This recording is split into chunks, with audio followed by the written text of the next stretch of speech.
तिन्ही सैन्य प्रमुख, संरक्षण मंत्री आणि एनएसए यांच्यासोबत झालेली उच्चस्तरीय सुरक्षा बैठक संपताच केंद्रीय गृहमंत्री अमित शहा यांनी पंतप्रधान मोदींची भेट घेतली। दोघांमध्ये महत्त्वाची चर्चा झाल्याची माहिती आहे। तर त्यानंतर लागलीच राष्ट्रीय स्वयंसेवक संघाचे सरसंघचालक मोहन भागवत हे देखील पंतप्रधान निवासस्थानी दाखल झाले होते। पंतप्रधान नरेंद्र मोदी आणि मोहन भागवत यांच्यातही सविस्तर चर्चा झाल्याची माहिती आहे।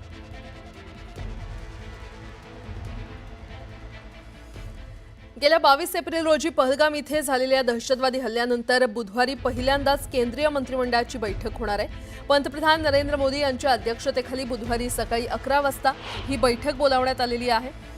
गेल्या आठवड्यात केंद्रीय मंत्रिमंडळाची एकही बैठक झाली नाही आणि फक्त 23 एप्रिल रोजी सुरक्षा विषयक कॅबिनेट समितीची बैठक झाली आणि त्यांनी दहशतवादी हल्ल्याचा निषेध केला। केंद्रीय मंत्रिमंडळाच्या बैठकीशिवाय आज 3 महत्त्वाच्या बैठकी होणार आहेत। यामध्ये पहिली बैठक ही मंत्रिमंडळाच्या सुरक्षा विषयक समितीची, तर दुसरी मंत्रिमंडळाच्या आर्थिक विषयक समितीची आणि तिसरी महत्त्वाची मंत्रिमंडळाच्या राजकीय कामकाजासंदर्भातली समितीची बैठक राजधानी दिल्लीमध्ये होणार आहे।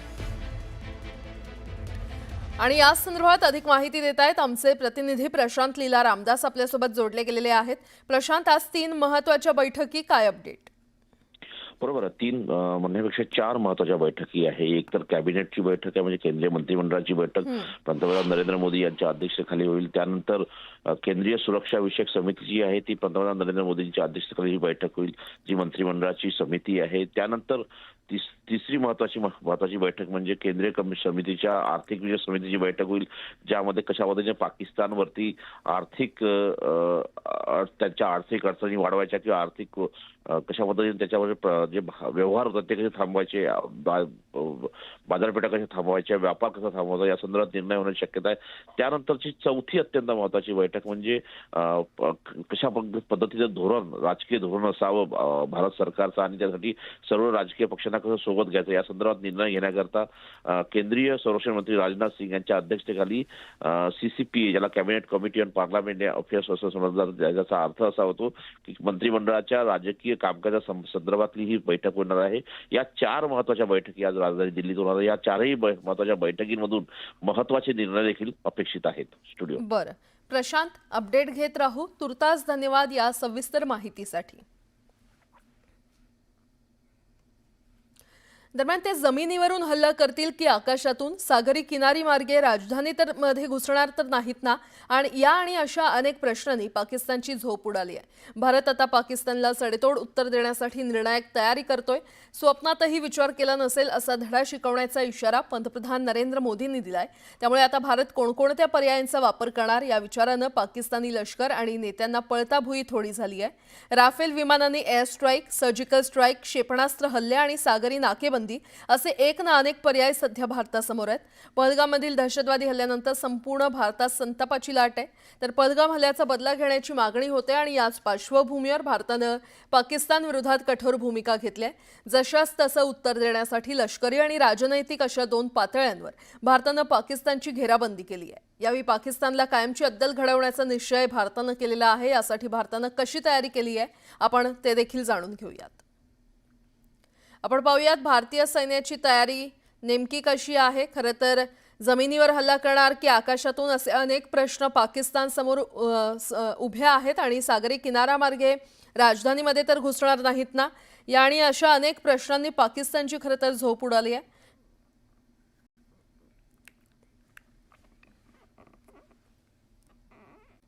सुरुवातीलाच एक महत्त्वाची आणि मोठी बातमी आहे। पहलगाम हल्ल्याचा बदला घेण्यासाठी पंतप्रधान नरेंद्र मोदींनी सैन्य दलांना खुली सूट दिली आहे। पहलगाम हल्ल्यानं संपूर्ण देश हादरलाय आणि या हल्ल्याचा भारत चोख उत्तर देणार हे निश्चित असल्यानं पाकिस्तानला कापरं भरलंय। तर दुसरीकडे राजधानी दिल्लीमध्ये घडामोडींना वेग आलाय। पंतप्रधान मोदींच्या निवासस्थानी राष्ट्रीय सुरक्षा सल्लागार Ajit Doval, chief of defence staff Anil Chauhan यांच्यासह तिन्ही दलांच्या प्रमुखांची महत्त्वाची बैठक पार पडली। यावेळी पंतप्रधानांनी दहशतवाद्यांना सडेतोड उत्तर देण्याचे आदेश दिलेत। यासाठी त्यांनी टार्गेट, वेळ आणि कारवाईची पद्धत ठरवण्याचं पूर्ण स्वातंत्र्य दिल्याची माहिती विश्वसनीय सूत्रांकडून दिली जाते।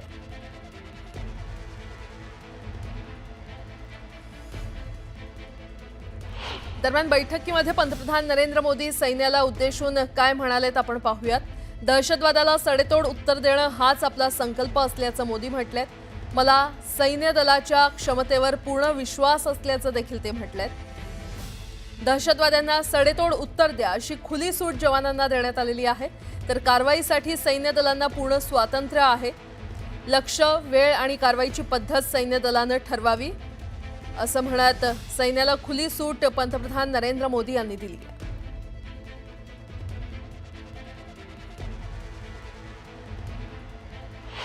कारण पाकिस्तानलाही माहिती आहे की India might take a stern action.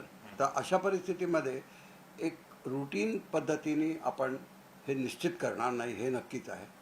पण आपण काय करू याच्याबद्दल आपल्या ॲडव्हर्सरीला किंवा आपल्या एनिमीला कल्पना न येता जर आपण ॲक्शन घेतली आणि ज्या वेळेला तो एक्सपेक्ट करतो त्यावेळेला न करता दुसऱ्या वेळेला दुसऱ्या जागेला जर आपण ॲक्शन घेतली तर आपल्याला जास्त सक्सेस मिळू शकतं. हा आमचा नेहमीच आर्मीचा रूल आहे. तर एक्सपेक्टेड लाईन्सवरती ही होणार नाही. ही काहीतरी अनएक्सपेक्टेड ॲक्शन नक्कीच असेल आणि फार जोरदार ॲक्शन असेल. पहलगाम हल्ल्याचा बदला घेण्यासाठी पंतप्रधान मोदींची सैन्याला खुली सूट. सैन्यानं वेळ आणि टार्गेट ठरवावं. दहशतवाद्यांना चोख उत्तर द्या. उच्चस्तरीय बैठकीत मोदींच्या सूचना.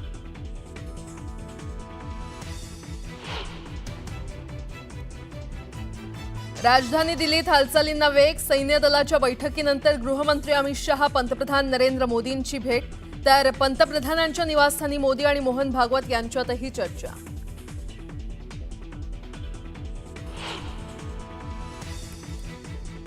नवी दिल्लीत आज बैठकांचा दिवस. पंतप्रधान मोदींच्या अध्यक्षतेखाली सकाळी 11 वाजता सीसीएसची बैठक. पहलगाम हल्ल्यानंतर प्रथमच सीसीएसची बैठक.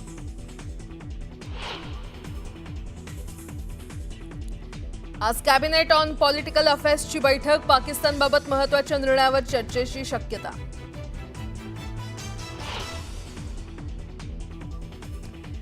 मंत्री राधाकृष्ण विखेंविरोधात फसवणुकीचा गुन्हा दाखल. शेतकऱ्यांच्या नावे बोगस कर्ज घेत स्वतःच्या हितासाठी वापरल्याचा आरोप. बाळासाहेब केरुनाथ विखे पाटील यांनी केलेली तक्रार.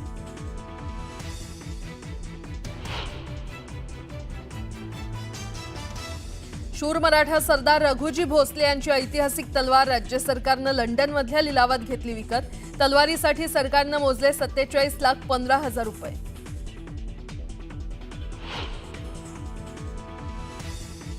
पुण्यातील चांदणी चौकात पीएमपीएमएल बसची अनेक वाहनांना धडक. अपघातात 2 जण किरकोळ जखमी. तर बस ब्रेक फेल झाल्यानं अपघात घडल्याची माहिती.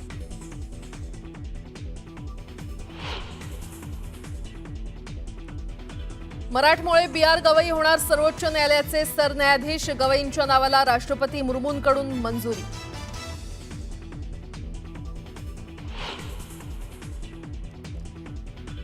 आणि 3.5 मुहूर्तांपैकी एक असलेल्या अक्षय तृतीयेनिमित्त सराफा बाजारात उत्साह. सोनं लाखांच्या टप्प्यात असलं तरी ग्राहकांची सोने खरेदीला पसंती. तर घर आणि वाहन खरेदीकडे लोकांचा कल.